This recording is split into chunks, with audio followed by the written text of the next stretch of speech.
Hello বন্ধুরা, welcome back to my channel. আশা করি তোমরা সবাই খুব ভালো আছো। তো চলো আজকে দেখাবো হচ্ছে সয়াবিন দিয়ে মানে চিলি সয়াবিন তৈরি করা। তো প্রথমে দেখতেই পাচ্ছ আমি সয়াবিনটাকে ভালো করে সেদ্ধ করে নিয়েছি।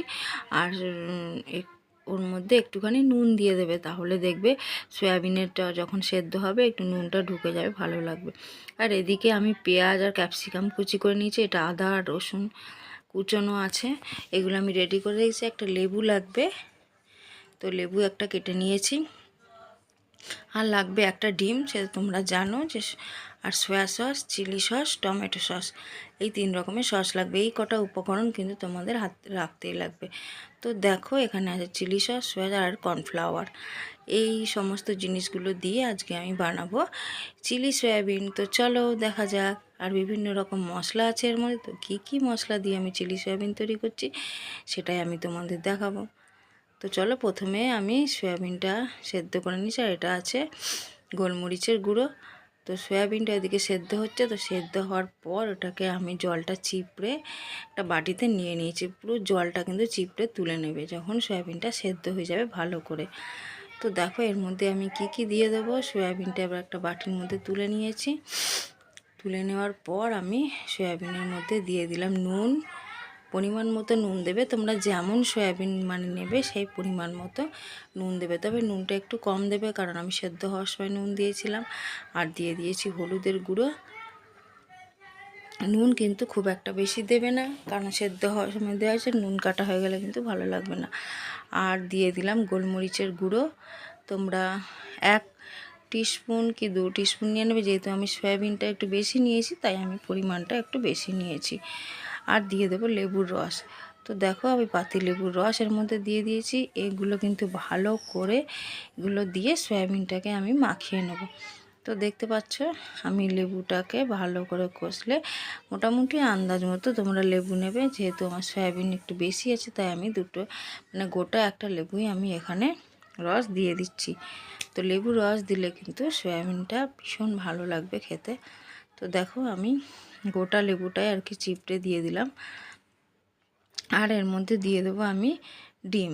তো তোমরা দেখো আমি একটা ডিম দিয়েই করেছি, ডিম আমি বেশি দিইনি। তো দেখো আমি ডিমটা দিয়ে দিলাম, একটা ডিম। আর দিয়ে দিতে হবে এর মধ্যে কর্নফ্লাওয়ার। তো তোমরা জানো সবাই যে কর্নফ্লাওয়ার অবশ্যই লাগবে, চিলি চিকেন করো বা চিলি সয়াবিন করো, যাই করো। তো আমি এখানে একটু কর্নফ্লাওয়ার দিয়ে দিলাম, পরিমাণ মতো তোমরা দিয়ে নেবে। 2 টেবিল স্পুন দিতে পারো, আমি 2 টেবিল স্পুনই দিয়েছি। আর দিয়ে দেবো আদা কুচি আর রসুন কুচি এর মধ্যে দিয়ে এবার এটাকে, আর তোমরা দিয়ে দেবে একটুখানি লঙ্কার গুঁড়ো। তো আমি এখানে লাল লঙ্কা গুঁড়ো দিয়ে দিয়েছিলাম। আর এগুলো আমি ভালো করে এটাখানে কিন্তু ভালো করে মেখে নেবে। এগুলো মেখে নেওয়ার পর দেখো আমি এগুলোকে ভালো করে দিয়ে সয়াবিনটাকে মাখিয়ে খানিকক্ষণ এটা রেখে দেবো। ততক্ষণ আমি কড়াইতে তেলটা গরম হতে দিয়ে দিই, ওদিকে সয়াবিনটা একটু ম্যারিনেট করে রেখে দিলাম। তো দেখো আমি এটা পুরোটাই সাদা তেল দিয়ে তৈরি করব। তো দেখো আমি এখানে সাদা তেল দিয়ে দিলাম। তেলটা গরম হয়ে গেলে কিন্তু এখানে যেহেতু আমি সয়াবিনগুলোকে ভাজবো ছাকা তেলে, তাই একটু তেলটা বেশি করে দিয়েছি। কিন্তু রান্নায় এতটা তেল লাগবে না। তো যাই হোক, ভাজার পরে যে তেলটা থাকবে বাকিটা তুলে রেখে দেবো। তেল এখানে অল্প দিয়ে রান্না করতে হবে। তো সয়াবিন কিন্তু একটা একটা করে ভাজতে হবে, সব একসাথে দিয়ে দিলে কিন্তু ভাজা ভালো হবে না। তো তেলটা গরম হতে হতে আমি এখানে একটা মিশ্রণ তৈরি করে নিচ্ছি। 1 কাপ জল নিয়ে নেবে, মোটামুটি ঠান্ডা জলই নেবে, মানে তোমাদের ঘরের টেম্পারেচারে যে জল সেটাই। 1 কাপ জল নিয়ে নে, তার মধ্যে দিয়ে দিলাম হচ্ছে চিলি সস।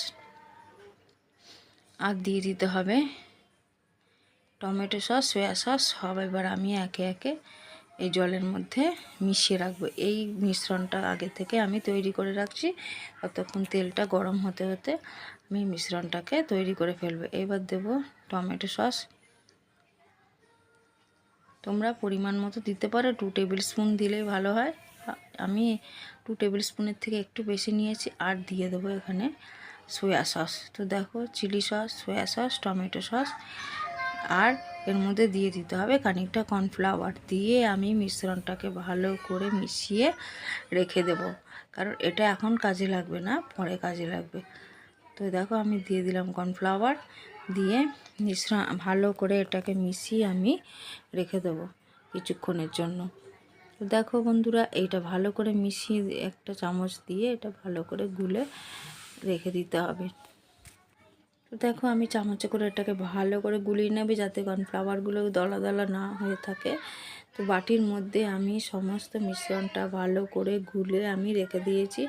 এইবার দেখো আস্তে আস্তে আমার কড়াইয়ে তেলটাও কিন্তু গরম হয়ে গেছে। আঁচটা কিন্তু একদম কমিয়ে করবে, ধাও ধাও করে হটলে কিন্তু উপরটা দেখবে পুরো লাল হয়ে গেছে ভাজাটা, ভেতরে কিন্তু কাঁচাই থেকে যাবে। তো দেখো আমি এভাবে ছাড়া ছাড়া করে একটা একটা করে সয়াবিন দিতে হবে, একসাথে সব দিলে দলা পাকিয়ে যাবে, ভাজা কিন্তু ভালো হবে না।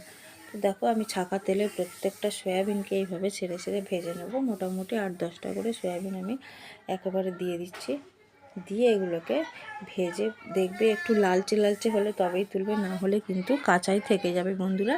তো দেখো আমি সয়াবিনগুলো ভালো করে আঁচটা একটুখানি কমিয়ে নিয়ে আমি ভাজি। তো দেখো আঁচটা এত জোরে দিলে হবে না, কমিয়ে দিলাম। কারণ এতে কি হয় জানো তো, ভাজাভুজি যাই বলো না কেন একটু সিম আঁচ করে করলে ভালো, তাহলে ওপরটা দেখবে ভাজা হয়ে যায়, ভেতরে কিন্তু কাঁচা থেকে যায়। আর আঁচটা একটু কমিয়ে দিলে পুরোটাই সুন্দর করে ভাজা হবে। তো দেখো আমি লাল লাল করে এটাকে ভেজে নিচ্ছি। তো প্রত্যেকটা সয়াবিন আমি এইভাবে একটা মোটামুটি কয়েকটা করে দিয়ে ভাজলে এটা ছাড়া ছাড়া থাকবে, না হলে কিন্তু বন্ধুরা একসাথে লেগে যাবে, সয়াবিনগুলো ভালো ভাজা হবে না। এই দেখো আমি তুলে রেখেছি।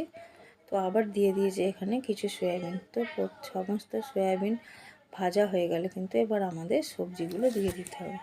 তো দেখো তেল খানিকটা আমি কমিয়ে রেখে দিয়েছি, প্রথমে বলেছি এতটা তেল আমাদের লাগবে না।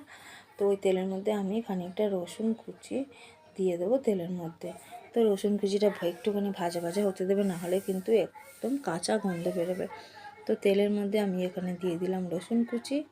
তো রসুনটা একটুখানি নাড়াচাড়া করে খানিকটা ভাজা হলেই তার মধ্যে একে একে দিয়ে দিতে হবে ক্যাপসিকাম কুচি আর পেঁয়াজগুলো। দেখো এইভাবে কেটে রেখেছিলাম। তো এই ক্যাপসিকাম কুচি, পেঁয়াজ কুচি আর লঙ্কাগুলোকে আমি দুটো তিনটে লঙ্কা তোমরা যেমন ঝাল খাবে একটুখানি চিড়ে দিয়ে দেবে। লঙ্কাগুলো দিলে কাঁচা লঙ্কার একটা সুন্দর কিন্তু গন্ধ বেরোবে, আর খেতেও কিন্তু ভীষণ ভালো লাগবে। তো দেখো এইটাকে কিন্তু একদম লাল করে ভাজা যাবে না, খানিক একটু ভাজা ভাজা হয়ে এলে কিন্তু আমি যে ওই সসগুলো গুলে রেখেছিলাম ওগুলো কিন্তু এর মধ্যে দিয়ে দেবো।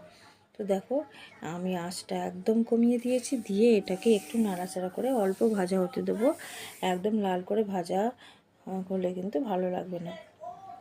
তো দেখো খানিকটা ভাজা হয়ে এসছে, আর এর মধ্যে খানিকটা আমি লবণ দিয়ে দিয়েছিলাম ভাজাটার মধ্যে। তো এইবার এই যে মিশ্রণটা আমি রেখেছিলাম, এই মিশ্রণটা কিন্তু বন্ধুরা আমি এইবার এই ভাজার মধ্যে দিয়ে দেবো।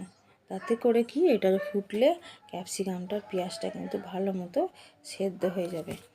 দিয়ে দিলাম আমি খানিকটা গোলমরিচের গুঁড়ো। গোলমরিচের ঝাল কিন্তু ভীষণ সুন্দর লাগে খেতে। তো 2 চামচ মতো গোলমরিচের গুঁড়ো, টু টিস্পুন দেবে গোলমরিচের গুঁড়ো আমি এর মধ্যে দিয়ে দিয়েছি। তো দেখো এবার খানিকক্ষণ নাড়াচাড়া করে মিশ্রণটা আমি দিয়ে দিলাম।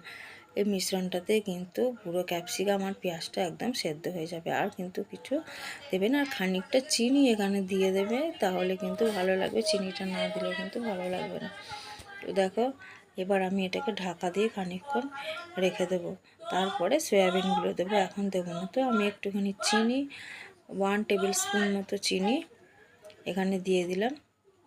দিয়ে দেওয়ার পর এবার আমি এটাকে ঢাকা দিয়ে খানিকক্ষণ রেখে দেবো, তাহলে সেদ্ধ হয়ে এসছে। দেখো বন্ধুরা এটা এইবার আমি সয়াবিনগুলোকে দিয়ে দিলাম, দিয়ে একটু নাড়াচাড়া করে এবার এটাকে আমি আঁচটা একদম কমিয়ে দিয়ে ঢাকনা দিয়ে ঢেকে রেখে দেবো। তাতে কি হবে, সয়াবিনের মধ্যে সমস্ত মশলাগুলো ঢুকবে আর সয়াবিনটা একটুখানি নরম সফট হবে, খেতেও ভীষণ ভালো লাগবে। তো দেখো আর কিছু দেওয়ার নেই, এবার আমি এটাকে ঢাকা দিয়ে রেখে দেবো।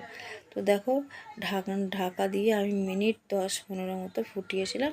অতক্ষণ লাগবে না, মিনিট 5-7 ফোটালেই হয়ে যাবে। সয়াবিনগুলো নরম হয়ে এসেছে, ক্যাপসিকামগুলো সুন্দরভাবে গলে গেছে, পেঁয়াজগুলো গলে গেছে। তো তোমরা একটুখানি দেখে নেবে নুন বা মিষ্টিটা ঠিক আছে কি না, দেখে পরিমাণ মতো দেখে তোমরা তারপরে এটাকে তো দেখো বন্ধুরা, রেডি হয়ে গেল চিলি সয়াবিন। রোজ রোজ একঘেয়ে তরকারি রুটির সাথে বা পরোটা বা লুচির সাথে ভালো লাগে না, তাই জন্য তোমরা একটুখানি স্বাদ বদল করার জন্য এটা বাড়িতে তৈরি করে ফেলতেই পারো। সামান্য কিছু উপকরণ থাকলে কিন্তু তৈরি করা যাবে। তো চলো বন্ধুরা, আজকে ব্লগটা এখানেই শেষ করছি। যদি ভালো লেগে থাকে অবশ্যই বাড়িতে ট্রাই করে দেখো। ভিডিওটা ভালো লেগে থাকলে অবশ্যই লাইক কমেন্ট শেয়ার করে দিও। তো চলো বন্ধুরা, টাটা, গুড নাইট।